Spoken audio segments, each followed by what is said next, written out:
In today's video, we're going to talk about the pros and cons of universal life insurance. So universal life insurance, while it can be a very effective type of permanent life insurance, unfortunately here in Canada, it has been misadvertised and has been incorrectly sold to a lot of different people, which has resulted in it getting quite a bad reputation, unfortunately. And as you'll find out in this video, there's a lot of good things about universal life insurance, but there's a lot of bad things about universal life insurance. And so by the end of this video, you'll know exactly if universal life insurance is right for you. What's up, guys? For those of you who do not know me, my name is Philip Setter. I'm the founder and CEO of Affinity Life, which is an online life insurance platform here in Canada where you can actually view quotes 100% online and apply 100% online as well. So if that sounds interesting, I'll put the link in the description and you can check that out.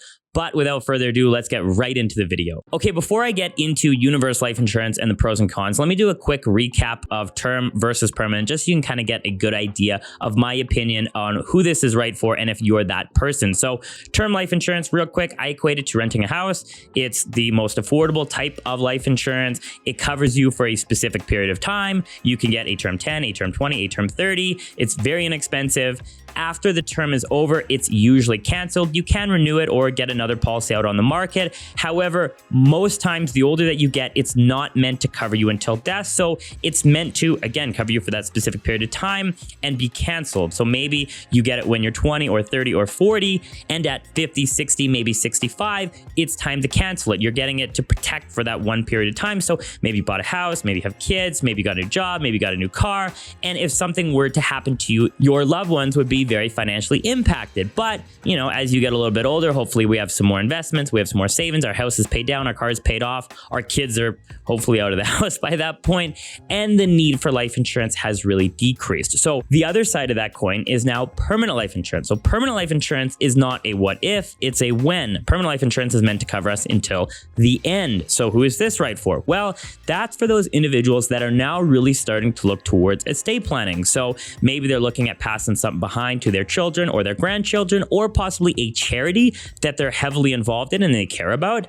Maybe you have a disabled child and you know that you're going to take care of them essentially financially for the rest of their life. And now, unfortunately, this individual will just need help, whether they're 10, 20, 30, or 40, and permanent life insurance is a really good way to cover that off. Now, the other thing that permanent life insurance is used for and quite often marketed for is using permanent life insurance as an investment. Now, here's my 2 cents on it. Investing in life insurance is a very complicated strategy that has many strings attached to it. There's a lot of things that can go right with this strategy. However, there's a lot of things that can go exceptionally wrong with this strategy.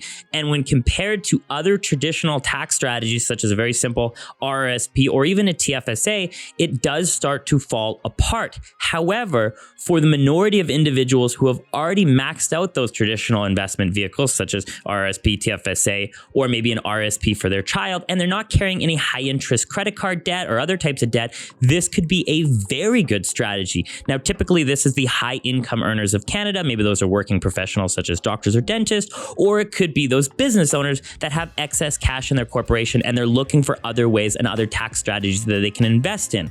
However, for the majority of Canadians who do not fall into that category, I do not think it is a good idea. And I think that you should focus on maybe buying term life insurance and your other strategies first, such as your RSP and TFSA. And then maybe in the future, when our income increases and we paid off our debt and we've maxed out other traditional vehicles, we can look at this strategy. Now, I made another lengthy video, about 45 minutes long, where I ranted for quite a long time, and I compared this apples to apples, and I got into the nitty-gritty of how this policy, or how this strategy, works. And if you're interested in that video, just put a comment below and I will send it to you, and you can watch that and see the apples to apples comparison and get a good idea of how this works and if it is right for you. But without further ado, let's talk about universal life insurance. And we're going to talk about it just in the lens of we need permanent life insurance. We're not going to talk about it in the lens of, you know, an investment. Is this a good investment? Even though it's quite often marketed as that, that's a completely separate thing.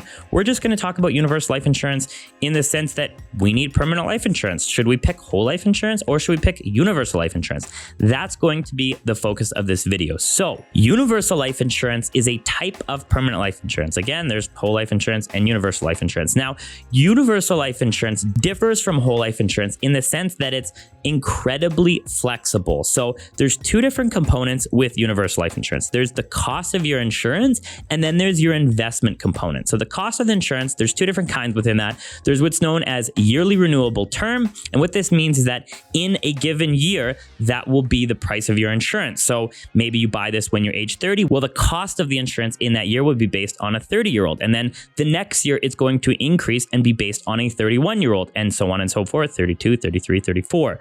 The other type of cost of insurance you can get with this policy is what's known as level cost. And that essentially means it's going to be the exact same premium every single year.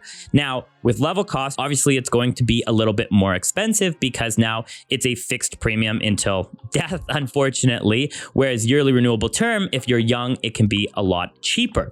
Now, the other component, which is the investment component, operates very similar to any other type of investment account. Now, the advantage with this is that your returns within this account can be tax-free up to certain limits. And so it can be very advantageous. Now, this operates just like a lot of other investment accounts where you can invest into different ETF, different bonds, different fixed income, and different equities. So it's very flexible in the sense you can choose a lot of different investments and you can get very high returns, you could get low returns, but it's very flexible and customizable. Now, the idea or the principle behind universal life insurance is that you would essentially have these two different mechanisms. So you have the cost of insurance and you have your investment account, and you would structure it in a way where you're paying a premium that will not only be able to cover the cost of insurance, but also grow this investment account over time. And the idea is at a certain point, you're going to stop wanting to pay premiums. So what you can do in theory is grow this investment account to the point where the returns on this investment account are now paying for the cost of insurance. So we can take our returns, pay for that, and then essentially not pay anything into this policy anymore. So in principle, that's how it's meant to be used. However, as you can see, there's quite a few different moving parts here and moving mechanisms. I mean, we have with the cost of insurance, those two different types. So one common strategy with universal life insurance to get more income or to get more funds, into the investment account early. Let's say we have a premium of $200 a month that we want to put into this policy. Okay. Well, let's say that we're a 30-year-old individual. We want to put as much into that investment account as possible because we know that returns are compounded over time. And if you start young, they'll compound more and more and more. So let's go with a yearly renewable term, meaning that in the early years, it's going to be very inexpensive for the cost of insurance, and we can dump more into this investment account. So maybe out of that $200 premium, 170 of it is going into the investment account, and $30 in that first year is going to the cost of insurance. And then the second year, maybe it's $32 and then $35 and then so on and so forth. Now, the idea is that eventually you would want to pick a good year where you convert that yearly renewable term into a level cost, and then you switch it. And so essentially at this point, now it's a fixed premium. You know exactly what it is, and you know how much you need to have as a return on your investment account to pay for this. But the problem is a lot of people buy this thinking that their advisor is going to manage everything, including the cost over to now a level term and the investments. And the reality is, unfortunately, I don't want to put a percentage on it, but a high percentage of these policies are sold by firms and by brokers and by individuals that get into the industry. They stay around for a year or two, they sell these policies, and then they're gone. And now you have to manage this policy, which you don't understand how it works. And so in theory, it can be very good. However, in practice, it's a little bit more complicated than that. So let's talk about the pros of universal life insurance. So, I mean, right off the bat, the number one pro is that it's a permanent life insurance. And if that's what you're looking for, I mean, that's obviously important, permanent life insurance. The second pro is it's an incredibly flexible type of life insurance. And what I mean by this is that you can customize it any which way you would like. You can fluctuate the cost of insurance. You can fluctuate the amount that you're putting into the investment account within certain restrictions. All of that grows tax-free. And so you can essentially customize this to exactly what you want out of a policy. It's not the black box that whole life is. Whole life is very rigid in the sense that, yes, it's contractually obligated, but it's very rigid. They're doing their own thing. Yes, you get get these returns, but you have no customization over how the policy works. Universal life insurance, you do have that customization. And the number 3 pro about universal life insurance, if it's managed correctly, and I put a big caveat and a big asterisk there for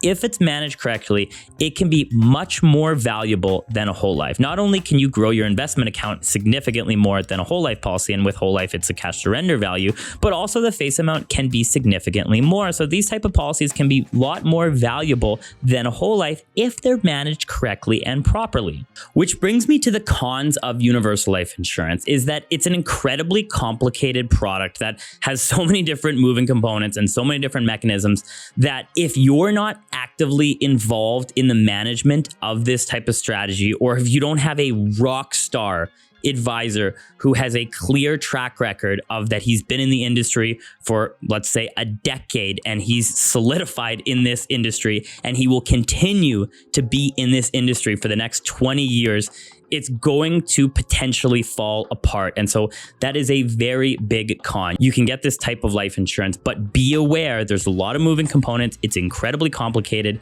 And if your advisor is not a rockstar advisor, you better know exactly how this policy works and how you can manage it yourself, because I'm sorry, but 9 times out of 10, that advisor is going to be leaving the industry. He's going to sell a few policies, get some commissions, and be out of the industry when it doesn't work. This is just how it is. Number 2 thing that can go wrong within this policy is your returns can actually be negative. So within that investment account, yes, it can go up. Yes, it can be all tax-free within certain limits. However, it can also go down, and you can also lose money within this investment account, which differs from a whole life policy where you really do get a lot of those contractual obligations and you get those guarantees within that contract. With universal life, not only can you make money, of course, but you can lose money within your investment account. And so if it's not managed correctly, if you pick bad investments, if you have funds that aren't just doing well, you're going to lose, or you could lose money within your investment account. So that's something to be aware of. And number 3 and final con about universal life insurance is the loans can be a little bit more difficult to achieve. So I'm not going to get into it within this video, but there's multiple different ways you can access your policy. And one of the ways you can access it is through policy loans and collateral loans. And now, differing from a whole life is relatively easy to get loans against the cash surrender value, of course, within certain limits. And of course, there's other criteria. With a universal life, it gets way more complicated. And this has more to do with the investment part of this type of policy, or the investment strategy. And so if that's not of interest to you, then you don't really need to worry about this con. But if that is something that interests you, it's a lot more difficult to get a loan on the investment account within a universal life policy. They want to know what type of funds you're invested in. And typically when you do get a loan, they're going to want you to switch from equities, which of course we know usually have higher returns, and now invest in much safer, lower return investments. And so that might not be the best option long-term for you, because you want to still get good returns within your investment account. However, to get that loan, or to get the percentage that you want on that loan, you need to switch it. So that is a con of universal life insurance. Now, who is universal life insurance right for? Well, I would say it's really right for, again, the individual that's looking towards estate planning. They need permanent life insurance. However, this is the real difference, is they are that savvy type of investor who really wants to get into the nitty gritty of how it works. They're very competent. They understand that there's risk that come along with this, but they are more of that investor type mindset, and they want to actively manage this. They want to get their hands dirty and actually get into this. They don't really care about the contractual obligations of a whole life. They would rather swing for the fences and potentially get a much higher return on their investment and a much larger face amount with less premium, understanding the risk that they might get less than a whole life, or something might go wrong altogether, but they're okay with that because, again, they're coming from that investor and savvy type mindset, and they're willing to swing for the fences to try and get as much as they can. So with all that being said, I hope I answered a lot of your questions about the pros and cons of universal life insurance. If you guys have any questions, feel free to drop them in the comments below. And if you guys are enjoying this content, all I ask is that you give it a thumbs up, and I'll see you guys in the next one.